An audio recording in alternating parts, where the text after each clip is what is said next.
Hello everyone and welcome back to Making Video Your Business, today with not Chris or Matt, but me, Nick, as your guest presenter. I'm lucky enough to be joined by Jonathan Morgan, who is head of Peter Morgan Property Group. Welcome, Jonathan. Thank you very much for having me. The editor won't show it, but that took me 4 attempts to get through that introduction, so thanks for your patience. I feel a lot better about my chances now. Yeah, so I mean, the first thing to do would be just tell us a little bit of the story of your background and the background of your company. So basically, family business, set up in 1980. I came straight from school in 2004, part-time into the business, then 2006 fully into the business. 35 years of age now, became director 5 years ago. Since then, we've had a big change becoming the group. We've got a sales a lettings business, and then within that, we've recreated a PM financial services. We offer a holistic service, essentially, where we do everything for property in South Wales. Our lettings business is thriving. Our sales business is having a very interesting time in the current market, and our FS is growing nicely. We're now offering white label services for other advisors and estate agents around the country, where we're looking to give them some training and improve their services by providing good mortgage advice. These changes you've made, I assume, is driven by sort of the changes that are going on within the industry in general.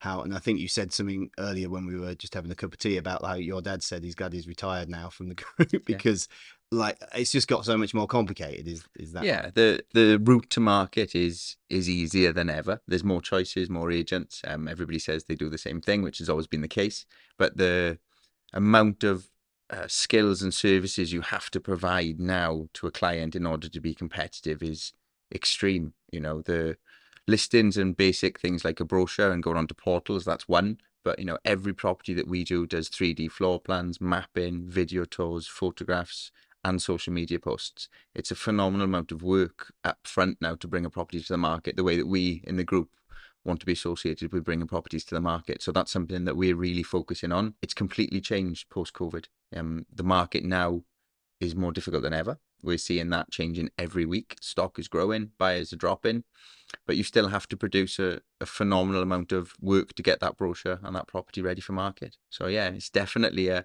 changing world, and it's rapidly changing. But I guess it's about trying to be heard and be seen to be different in a sort of busy marketplace, which would bring us handily onto video. So can you tell a little bit of, because I think you came for a video training sort of like 3 or 4 years here, didn't you? So like, July. How's that journey gone for you? Yeah, July 2019, I came up here originally and had a full day of walk-ins in England, which was an interesting experience.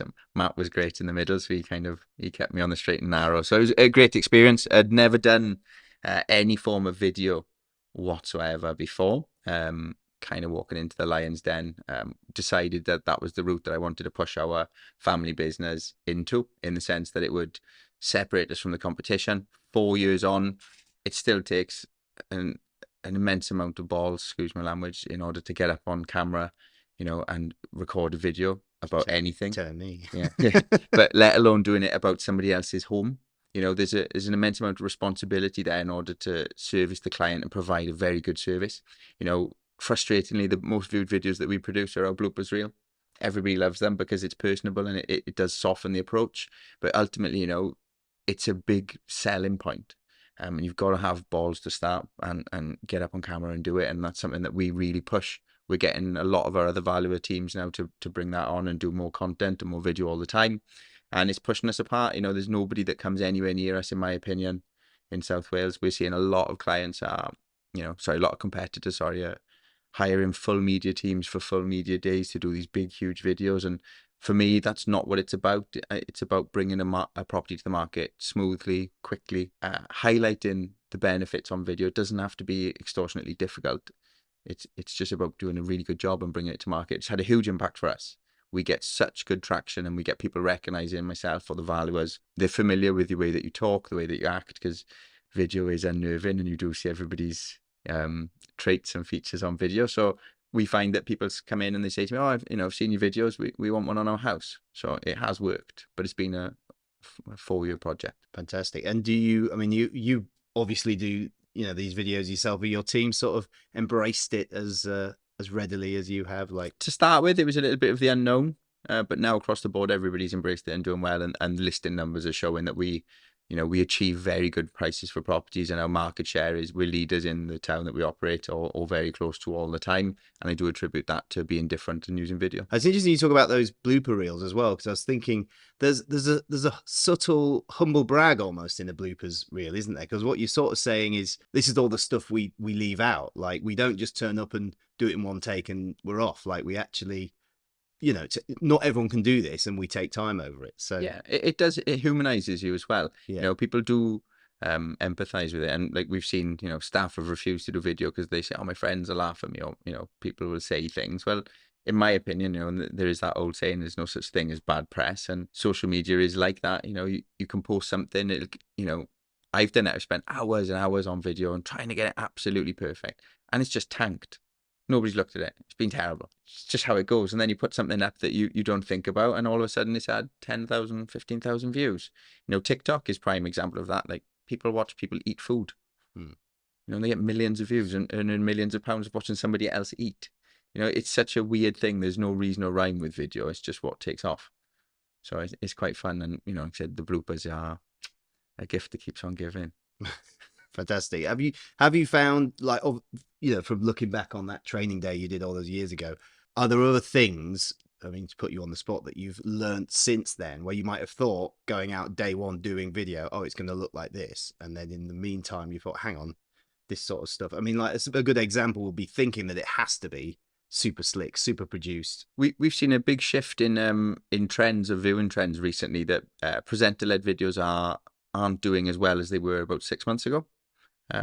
I think what now is, because there's more choice for property, that people are more concerned about the property than about that specific one. So what we're seeing is that by showing more rooms, more information quickly, that's getting better traction now than the typical presenter-led video with introduction.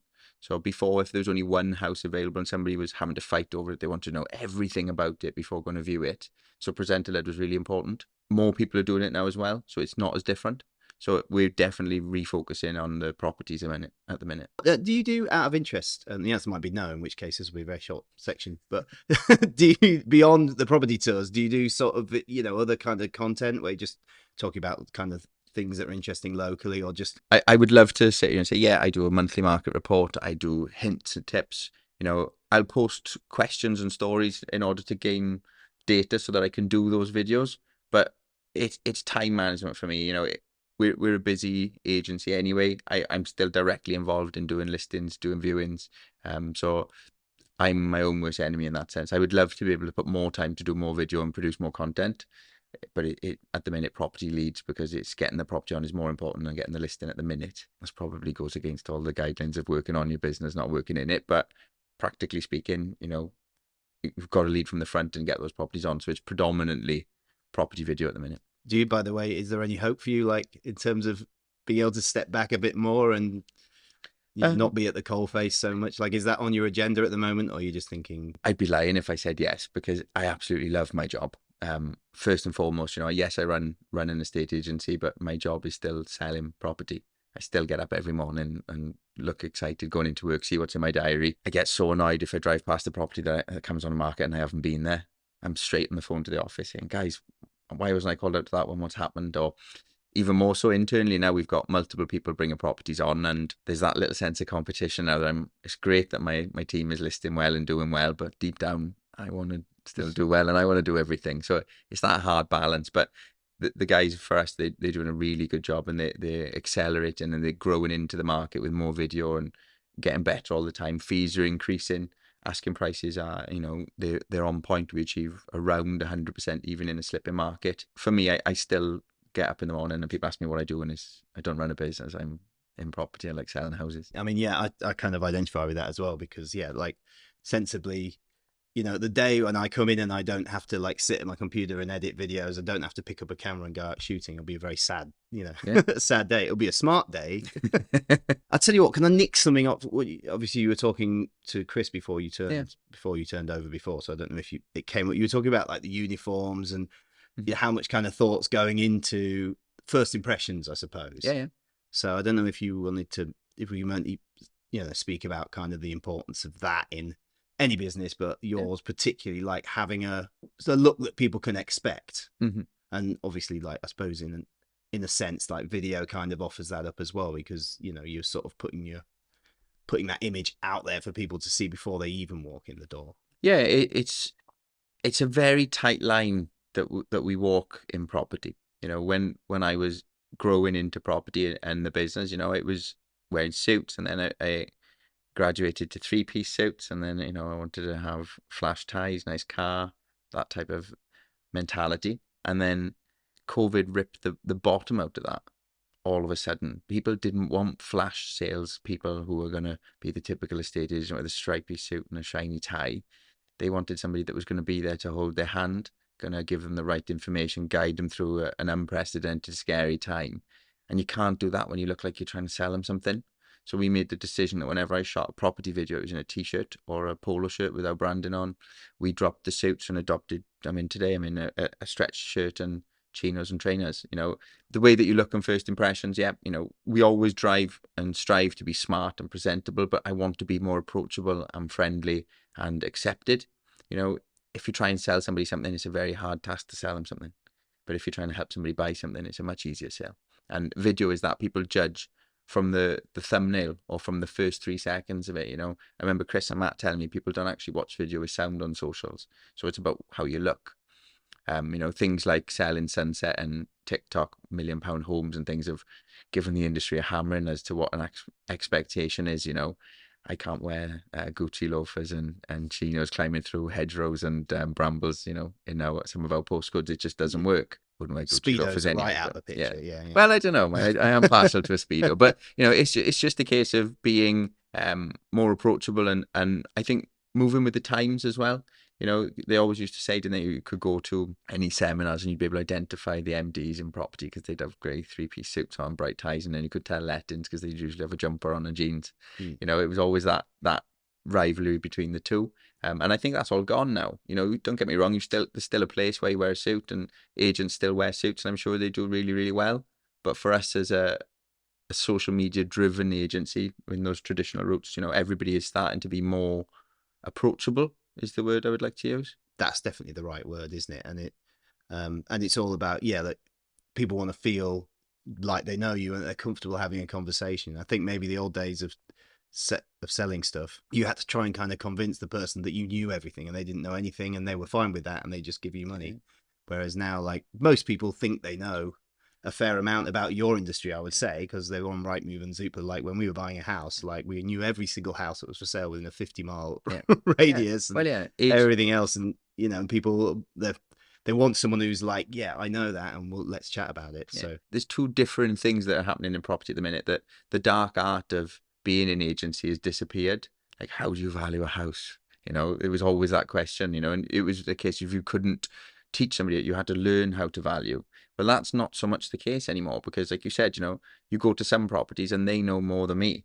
They've researched the hell out of their postcode. They know everything, planning applications that are coming in, what's next, what schools are being, everything. And then they know the valuation. They know what they want for the house. They've only bought it a few years ago. They've checked land regs. They've downloaded mouse prices, whatever it might be, to tell them everything they could possibly need to know. What then happens is you're in a very interesting position that they're not there for you to tell them how much the house is worth. They're there to know that you're going to be accountable and stand up and guide them through the most stressful time potentially of their life and get them the best price for it. And that's a much better place to be in my opinion, because I'm adamant nobody comes close to us when it comes to that point, and I'm sure that's why we do so well. But it is disarming because they watch the videos, they see the bloopers, you come in chinos and a polo shirt, you sit down and have a chat, and then they're a lot more susceptible to telling you why you're there. So we do get a much better reception from that now. And it is a case of hand-holding and problem solving. And we're going to go into a market now where that skill is going to be even more important than ever before, because there's people who've bought high and are going to be selling low and quick.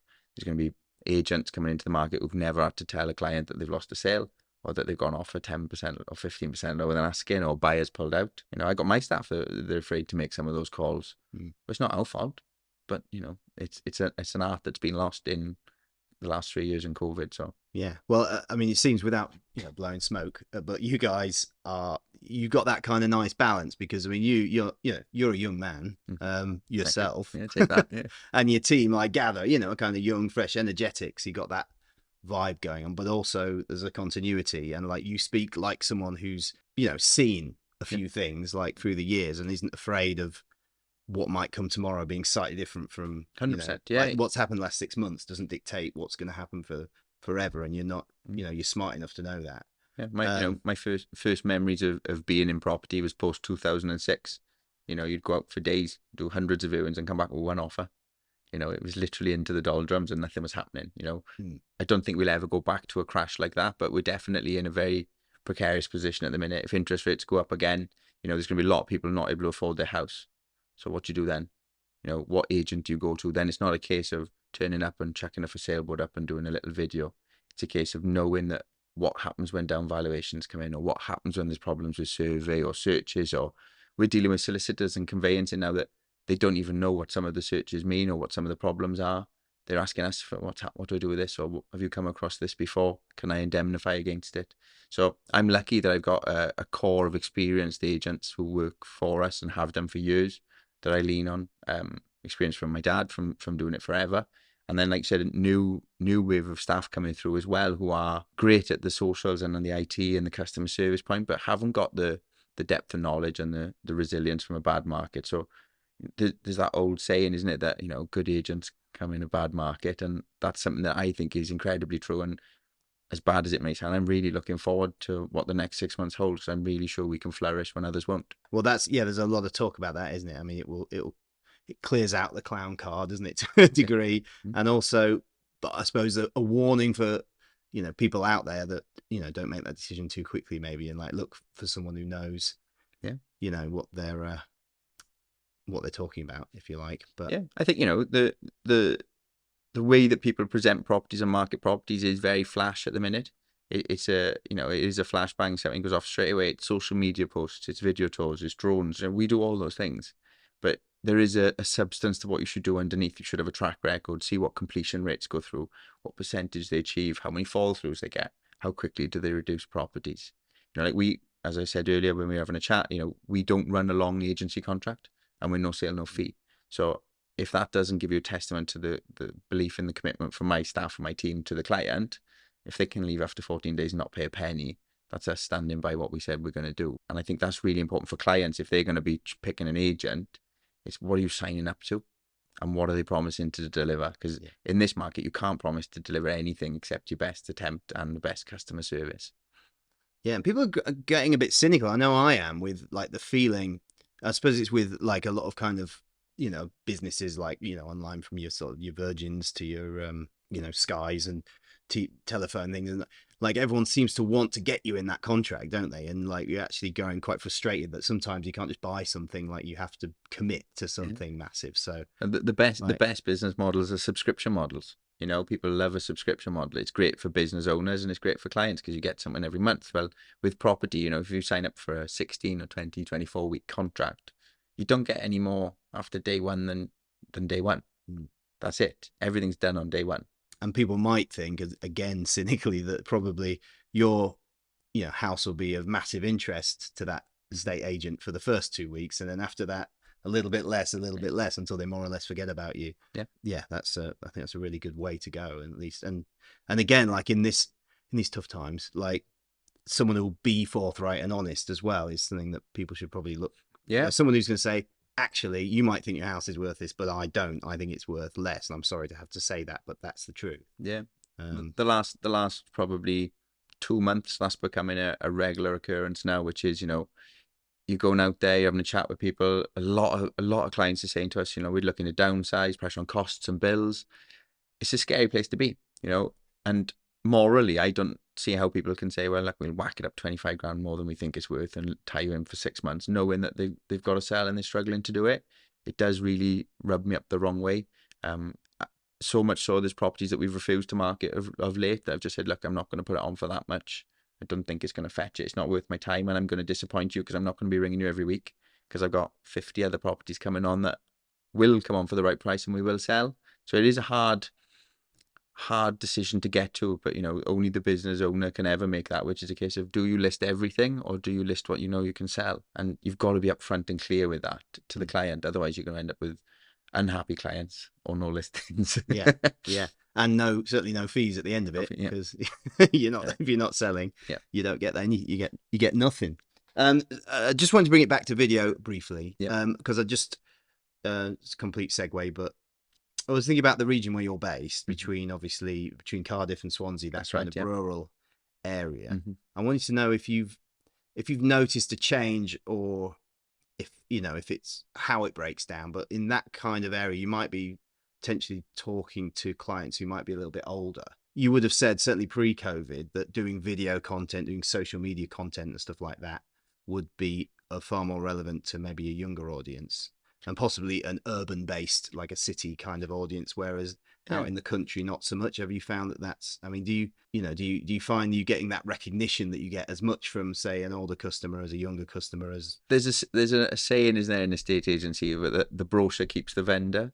Like, that's something that we've always had. You write a fantastic brochure that you can put every BT PowerPoint, if they've got USB switches and mood lighting, and you can go way over the top. And the only person that makes happy is the seller of the house. Really, you can go so over the top.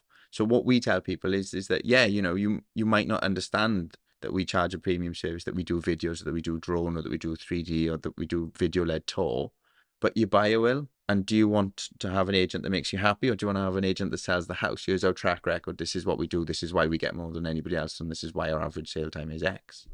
It's because you've got to position it. Yes, you've got to win the business. But if I can't justify what I'm doing and why I'm doing it to the seller, I shouldn't be doing what I'm doing anyway. My job is to break down. They may not understand it or even appreciate it, but they should understand the basis of why we do it. And it's not for them. It's for who's coming along to buy the house. And we know video is a big, big part of that. It's not the be all and end all. You've still got to get a good brochure, nice photographs, the description, including the local area, because so many people now move to the area. We've got a lot of people now who are looking to downsize or upsize and stay in with us. They bought during COVID for more green grass for Wales, and moved down, and we've seen a lot of people stay. So what's included in the brochure is important, but it's whether you sell it as a point to the person who's instructing you or the person who's going to buy it. I know the people who instruct you pay your fees, but they're paying your fees to do a job, which is to sell a house. So it is a hard point, and it might sound a bit harsh, but I think it's really important you get that across. We get a lot of agents pick up the phone to me, certainly through Agents Together and things. They say, there's not really much demand for videos in my area because nobody does it. And I'm like, that's the perfect time to go and do it, because you'll be the first, and you get so far ahead, nobody can touch you. So it's a good plug through that. So if anybody else isn't doing video in your area, get in touch with you guys, because the first one will be the one that comes out on top. Brill. Call us. Thanks very much, Jonathan. Thanks so much for coming on, and all the best. Thank you very much for having me. Enjoyed it. Thank you.